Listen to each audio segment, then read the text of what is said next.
सच्चिदानंद सदगुरु साईनाथ महाराज की जय। ओम साई राम। मित्रों, आज का ब्लॉग आप सभी हमारे साईं परिवार के लिए विशेष लाभकारी और कल्याणकारी है, क्योंकि आज के ब्लॉग में अपने साईं परिवार के लिए कार्तिक मास के इस पवित्रतम महीने का बहुत ही विशेष उपाय है। मात्र कुछ मिनटों का यह उपाय आपके जीवन के समस्त अंधकार को दूर करता है, आपके जीवन में धन धान्य की वर्षा करा देता है। ऐसी मान्यता है कि कार्तिक मास का जो यह महीना स्टार्ट होता है वह चतुर्मास की योग निद्रा के बाद भगवान हरि के जब देव उठनी एकादशी आती है और वह जागृत होते हैं, तो ऐसे समयों में भगवान हरि जो है जल में निवास करते हैं। और जब कोई भी जातक जातिका या कोई भी भक्तगण जब भगवान की पूजा पाठ इस महीने में करते हैं, तो उनके लिए चूंकि यह भगवान विष्णु माँ वैभव लक्ष्मी का जो है महीना पूरा माना जाता है, एक महीना लगातार। और इस समयों में कुछ उपाय अगर आप करते हैं, जो उपाय मैं आपको बताऊंगा वीडियो के बीच में, उस उपाय को करने से आपकी दुख दरिद्रता निर्धनता दूर होती है। और एक चीज और बता दें, केवल और केवल दीप से, केवल दीप आपको प्रज्वलित करना रहेगा, जो मैं बताऊंगा उस विधि से, तो निश्चित रूप से आपका कल्याण हो जाएगा। आप ध्यान से सुनिएगा इस ब्लॉग को। चूंकि कार्तिक मास को सबसे पवित्रतम महीना माना जाता है, इसी में करवा चौथ व्रत, इसी में दीपावली और इसी में जो है बहुत ही अच्छे अच्छे त्योहार, मतलब बहुत ही शुभ और पवित्रतम महीना माना जाता है। सबसे पहले तो जान लें कि कार्तिक मास कब से शुरुआत है। तो 18 अक्टूबर से ही कार्तिक मास का शुरुआत माना जाता है। क्योंकि अब की बार 17 तारीख से 17 अक्टूबर से ही कार्तिक मास लग रहा है, 4:56 शाम से 17 अक्टूबर को। लेकिन उदया तिथि के अनुसार ही हमारे यहाँ व्रत त्योहार और कोई भी पर्व या महीना माना जाता है। तो उदया तिथि के अनुसार ये कार्तिक मास जो स्टार्ट हो रहा है वो 18 अक्टूबर से और 15 नवंबर तक रहेगा। तो इस एक महीने के अंतर्गत क्या करना चाहिए, क्या नहीं करना चाहिए, पहले इसको ध्यान दीजिए। क्या नहीं करना है पहले ये जान ले। सबसे पहला, किसी जीव जंतु जानवर को आपको मारना नहीं चाहिए, उसको प्रताड़ित नहीं करना चाहिए, अपने से बड़ों से कभी जबान तराशी नहीं करनी चाहिए, कहीं भी लड़ाई झगड़ा नहीं करना चाहिए। और एक चीज यहां पर ये ध्यान दीजिए, दारू शराब मदिरा व्यसन मांस इस समय में नहीं खाना चाहिए, केवल एक महीना, क्योंकि यह बहुत ही संयम का महीना माना जाता है, दान दक्षिणा का महीना माना जाता है। इसलिए ऐसी मान्यता है कि इस एक महीने तक जो संयम से रहता है, ब्रह्मचर्य का जीवन जीता है, भगवान साक्षात उसकी समस्त मनोकामनाओं को पूर्ण कर देते हैं। तो इस महीने में करना क्या है, अब ये ध्यान दीजिए। इस महीने में आपको करना क्या चाहिए। इस महीने में अन्न का दान, जितना ही अन्न का दान आप करोगे कार्तिक मास में, गरीबों दीन दुखियों के लिए यज्ञ याजन जितना ही आप करोगे या करवाओगे, उतना ही आपके लिए लाभकारी है। क्योंकि यह एक महीना पुण्य का पर्व, पुण्य कमाने का महीना माना जाता है। क्योंकि इस महीने में भगवान कृष्ण और भगवान विष्णु, भगवान माँ लक्ष्मी, आप समस्त इस धरा पर उनकी नजर होती है। और जो भी भक्त उनकी सच्ची श्रद्धा और सबरी से पूजा करता है, निश्चित रूप से उसका कल्याण होता है। अपने अपने गुरुदेवों की, जैसे मैं साईं को मानता हूं, तो साईं की भी पूजा अगर आप इसमें साईं सच्चरित्र का सप्ताह पारायण भी करते हैं, तो उसका विशेष महात्म्य है, विशेष फल।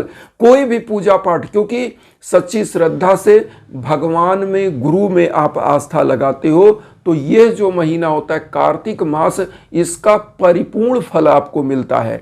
अब आते हैं कि इसमें क्या क्या कैसे पूजन करना है। देखिए, कार्तिक मास में एक महीना तुलसी के नीचे आपको क्या करना चाहिए, दीप जलाना चाहिए। सबसे पहले क्या करिए, ब्रह्म मुहूर्त में आप उठेंगे, अपनी मनोकामनाओं को आप अपने मन में रख लीजिए, जो भी आपकी मनोकामनाएं हैं। और अगर आपके आसपास पवित्र नदी है, सरोवर है, तालाब है, तो ब्रह्म मुहूर्त में, मतलब सूर्य उदय के पहले वहां स्नान करना चाहिए। अगर वो नदी और तालाब आपके आसपास नहीं है तो आपको क्या करना चाहिए, आपको घर में गंगा जल अगर आपने रखा है, थोड़ा सा गंगा जल बाल्टी में रखिए, क्योंकि गंगा के बारे में कहा गया गंगे तो दर्शनार्थ मुक्ति, गंगा के दर्शन मात्र से ही मुक्ति हो जाती है।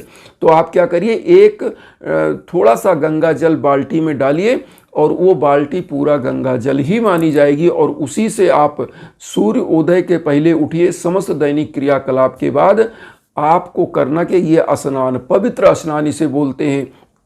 कार्तिक मास में स्नान का विशेष महात्म्य है। जो व्यक्ति सूर्य की रश्मियां धरा पर आने से पहले ब्रह्म मुहूर्त में, मतलब सूर्य उदय से पहले आपको नहाना है। कैसे नहाना है, अपनी जो भी संकल्प है, मनोकामनाएं हैं, जिस उद्देश्य से आप भगवान के श्री चरणों में लगने वाले हैं, उस उद्देश्य को मन में रखिए और स्नान करिए। स्नान करने के बाद आपको जो तुलसी जी का पौधा होता है उसके नीचे बढ़िया साफ सफाई कर लीजिए, या आपने गमले में लगा रखा है, आप कहीं शहर में रहते हैं, अपार्टमेंट में रहते हैं, जहाँ पर आप गमले में लगा रखे हैं, तो माँ तुलसी के वहाँ पे साफ सफाई करके गमला स्थापित कर लीजिए। गमला स्थापित करिए और ऐसे दिशा में, देखिए पूजा भी सकारात्मक दिशा में होनी चाहिए। उत्तर और पूरब का दिशा में आप कहीं गमला रखिए। वहाँ पर क्या होता है कि ये जो कोण होता है ये अपने भगवान का एक दिशा होता है, पवित्रतम और सकारात्मक ऊर्जा का दिशा होता है। तो यहाँ पर जब आप रख कर करिए तो वहाँ पर एक दीप, जब आप नहा कर आ गए, एक दीप वहाँ प्रज्वलित करिए, घी का दीप, और बढ़िया बाती बना लीजिए। चतुर्मुखी बाती बनाइए तो एक मुंह उसमें जला दीजिए, या गोल वाली बत्ती है तो गोल वाली बत्ती डाल करके आपको जलाना है 1 महीना कंटिन्यू। और अगर आप कहीं ऐसे शहर में रहते हैं, ऐसे जगह रखते हैं, तो आप क्या करिए, शाम के टाइम आप किसी वहाँ पवित्र सरोवर में, तालाब में, नदी में जाइए, दीप का दान, मतलब एक दोने में दीप रखिए, दीप को प्रज्वलित करिए, 1 दीप, 5 दीप, जितनी मनोकामनाएं उतनी दीप जला करके उसको ऐसे तैरा दीजिए। इसे कहते हैं दीपदान। और दीपावली का आप विशेष महात्म्य क्यों है इस महीने में, क्योंकि दीपोत्सव से भगवान राम ने जब विजय किया लंका पर तो दीपोत्सव मनाया गया, पूरा दीपावली मनाया गया। तो इसीलिए दीप का विशेष महात्म्य है। और कार्तिक मास में जब आप जो है, चूंकि भगवान विष्णु का और तुलसी जी का आप महात्म्य कथा उनकी पढ़े होंगे, तो उनको एज ए अपनी पत्नी के रूप में ही वह मानते हैं। और वो एक असुर राक्षस की पत्नी थी तुलसी जी। तो वहाँ पर क्या है कि भगवान विष्णु ने कहा जो तुलसी की पूजा करेगा वहाँ पर धन धान्य की कभी कमी नहीं होने देंगे। तो इसीलिए तुलसी को जो है इस महीने में पूजन किया जाता है। और दीप का दान करने से आपकी मनोकामनाएं सिद्ध हो जाती हैं, आपके जीवन की समस्त कठिनाइयां दूर होती है, आपके जीवन के जो अंधकार हैं वह प्रकाश में बदल जाते हैं और जीवन धन धान्य से परिपूर्ण होता है। तो दीपोत्सव करिए। इस समय में आपको करना क्या चाहिए, ओम नमो भगवते वासुदेवाय नमः मंत्र का जप करना चाहिए, श्री सूक्तम का जप करना चाहिए। आपको अपने आराध्य गुरु का, जैसे ओम श्री साईनाथाय नमः, या आपके जो गुरु हैं जो मंत्र दिए उनका, गायत्री मंत्र का, मतलब जितना भी धर्म कर्म आप कर सके वो करिए। यहाँ पर एक चीज़ और बताएंगे कि आप इस महीने में वस्त्र का दान करिए। वस्त्र का दान, क्योंकि कार्तिक महीने में धीरे धीरे ठंडक आने लगती है। ठंडे वस्त्रों जो ठंडी से मुक्त करते हैं, जो गरीब दुखी हो, असहाय हो, उनको कंबल, गरम ऊलन कपड़े, ये सब दान करने से आपके शारीरिक कष्ट दूर होते हैं, मानसिक कष्ट दूर तो होते हैं और निर्धनता दूर हो जाती है। तो आप दान करें। आपको अन्नदान महादान माना गया। कार्तिक महीने में अन्न का दान भी विशेष दान माना गया है। तो अन्न का भी दान, कच्चा अन्न जैसे रॉ मटेरियल्स भी आप दान कर दें, दाल चावल हल्दी नमक सब मिला के सब रख करके उसको भी दान कर सकते हैं। आप अन्न बना करके पका हुआ भोजन किसी गरीब को खिला सकते हैं।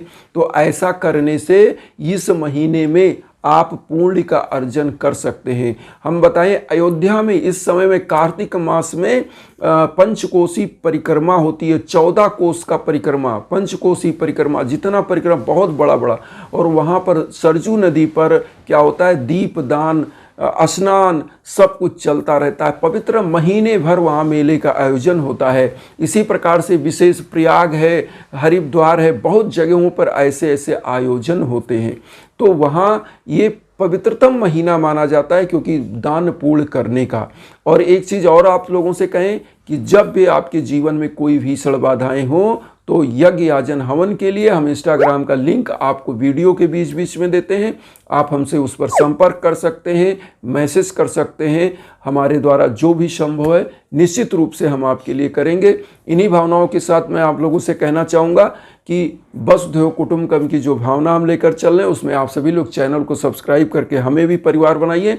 उन साई भक्तों तक वीडियो को जरूर शेयर करिए जो किन्हीं कारणों से कष्ट में, दुख में। इसी भावना के साथ ओम साई राम।